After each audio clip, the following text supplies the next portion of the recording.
नमस्कार, आप सभी का स्वागत है डे नाइट स्टडी के इस ऑनलाइन लर्निंग प्लेटफॉर्म पे।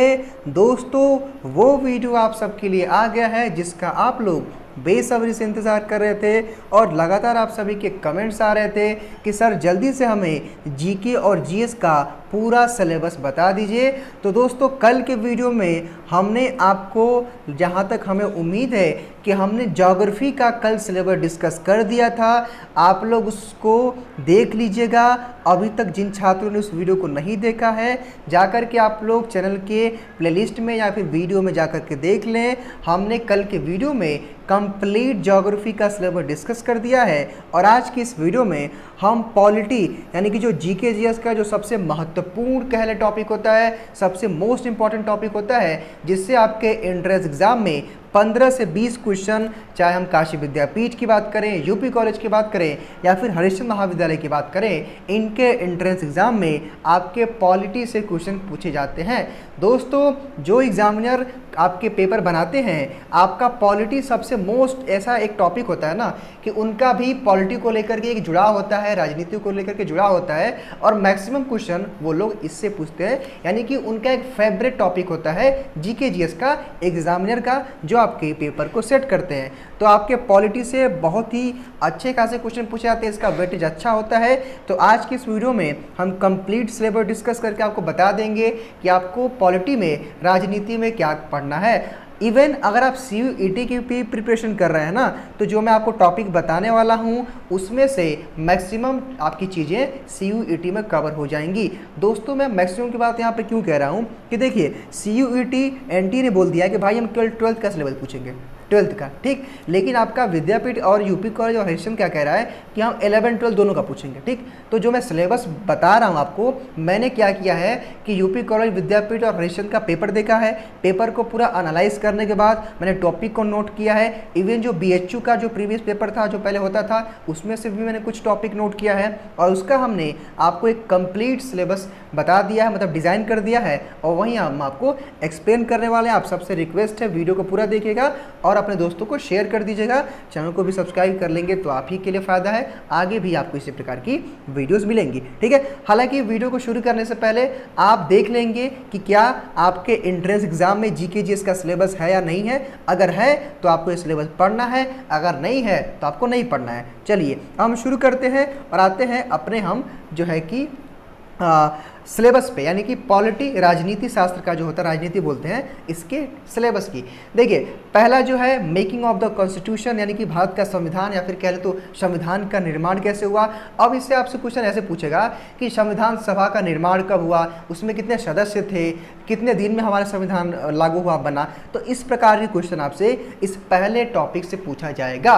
इसके बाद आपका प्रियम्बल है, प्रस्तावना है। प्रस्तावना जो कि हमारे संविधान की आत्मा कही जाती है, तो प्रस्तावना से भी आपसे क्वेश्चन पूछे जाएंगे। देखिए दोस्तों, ये जितना मैं आपको बता रहा हूँ, ये सारे टॉपिक्स है, देखिए ये कम से कम आपके 13 ऐसे टॉपिक्स हैं जिनसे आपके एंट्रेंस एग्जाम में अच्छी खासे क्वेश्चन पूछे जाते हैं। हालांकि देखिए दोस्तों, सिलेबस तो पॉलिटी का काफ़ी लंबा है, लेकिन मैंने इसको इस तरह से डिज़ाइन किया है जो आपके एंट्रेंस एग्जाम में पूछा जाता है, जिससे नंबर ऑफ क्वेश्चन मैक्सिमम बनते हैं। उन्हीं टॉपिक को मैंने सेलेक्ट किया है। सिटीजनशिप्स है, यानी कि नागरिकता है, फिर मौलिक अधिकार है, मौलिक कर्तव्य है, संवैधानिक संशोधन है। अब देखिए, यहाँ से आपको समझना पड़ेगा, यहाँ पे सिटीजनशिप्स है यानी कि नागरिकता है, तो नागरिकों के बारे में कुछ आपसे पूछ सकता है, ठीक। यानी कि यहाँ की नागरिकता क्या है, वहाँ की नागरिकता क्या है, ऐसा करके आपसे प्रश्न पूछ सकता है। फिलहाल आपका मौलिक अधिकार है, कहेगा कि किसी भी एक आदमी का मौलिक अधिकार क्या होता है, ठीक है, उसका मौलिक कर्तव्य क्या होता है, यानी कि फंडामेंटल्स राइट्स, फंडामेंटल ड्यूटीज़ क्या होती है, किसी भी एक मतलब साधारण व्यक्ति का अधिकार क्या क्या होता है,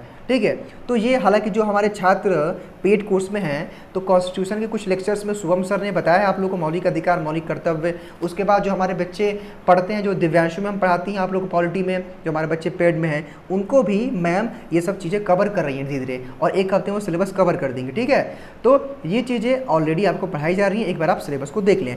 DPSP ये बहुत ही यहाँ पे एक इंपॉर्टेंट टॉपिक है और ये टॉपिक भी मैम कवर करेंगे जो बच्चे हमारे पेड में हैं। हालांकि जो बच्चे पेड में नहीं भी हैं, तो कम से कम टॉपिक देख लें, आप जिस तरह से चाहें उस तरह से आप अपनी तैयारी करें। हालांकि देखिए दोस्तों, आपके रिक्वेस्ट आ रहे हैं, मैं कुछ क्वेश्चन यूट्यूब पे कराऊंगा इंपॉर्टेंट, आप लोग थोड़ा सा वेट कर लीजिए, मैं पक्का कराऊंगा आप लोगों के लिए क्वेश्चन, ठीक है। चलिए, उसके बाद आपका जो संवैधानिक संशोधन है, यानी कि संविधान जब बन गया हमारा तो उसमें कौन कौन से संशोधन हुए, यानी कि संशोधन का नाम क्या था, किस समय वो संशोधन किया गया, ये आपसे इस प्रकार के क्वेश्चन पूछा जाएगा और इस टॉपिक में कवर किया जाएगा। चलिए, उसके बाद आपका पार्लियामेंट्री सिस्टम यानी कि संसदीय तंत्र है, यानी कि संसद के कितने सदस्य होते हैं, कार्यकाल कितना होता है, संसदीय व्यवस्था कब लागू हुई, यानी कि दोस्तों पार्लियामेंट से, संसद से आपके क्वेश्चन पूछे जाते हैं आपके एंट्रेंस एग्जाम में। उसके बाद इमरजेंसी यानी कि आपातकाल कब लागू होता है, कौन लागू करता है, उस समय किसकी सरकार चलती है, दोस्तों ये चीज़ें आपको इमरजेंसी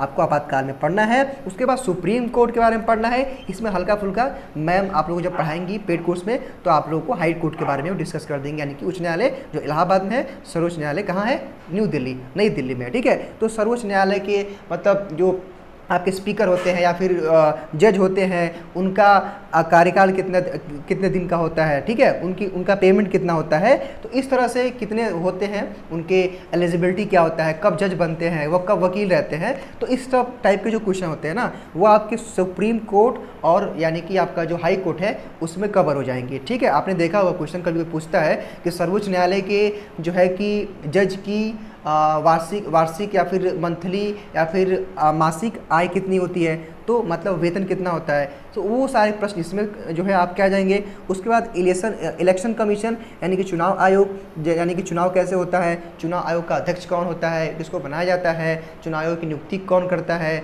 चुनाव आयोग मतलब चुनाव का जो प्रक्रिया होता है कैसे होता है, ये आपको इलेक्शन कमीशन वाले टॉपिक में पढ़ाया जाएगा। हालांकि दिव्यांशु में हम आपकी सारी चीज़ों को कवर करेंगे। उसके बाद पंचायती राज है, जो कि बहुत इंपॉर्टेंट क्वेश्चन है। पंचायती राज में से आपके 2 से 4 क्वेश्चन बनते हैं, आप ध्यान दीजिएगा। देखिए, चुनाव आयोग बहुत इंपॉर्टेंट है, सर्वोच्च न्यायालय, हालांकि देखिए इंपॉर्टेंट तो सारे ही हैं क्योंकि मैंने सेलेक्ट किया, इंपॉर्टेंट ही आप सबके लिए। उसके बाद पॉलिटिकल थिंकर यानी कि जो हमारे राजनीतिक जो विचारक थे, उनके कुछ कथन थे, उस पर जो है कि प्रकाश डालना पड़ेगा, तब जाकर के आपका ये पूरा सिलेबस कवर होगा। तो आई होप दोस्तों कि आपके डाउट्स क्लियर हो गए होंगे। हाँ, एक चीज़ और है, इसका सिलेबस यानी कि जो पूरा ये देख रहे हैं ना, इसका PDF मैं आपको इस वीडियो के डिस्क्रिप्शन बॉक्स और कमेंट बॉक्स में डाल दूंगा, वहाँ से आप लोग डाउनलोड कर लीजिएगा। हालांकि जो छात्र हमारे व्हाट्सएप पे हैं उनको मैं ये भेज दूंगा। लेकिन दोस्तों, अगर अभी भी आप प्रिपरेशन करना चाहते हैं, एंट्रेंस एग्जाम की तैयारी करना चाहते हैं, तो आप हमारा क्रैश कोर्स ज्वाइन करके अपनी तैयारी कर सकते हैं। Thank you so much.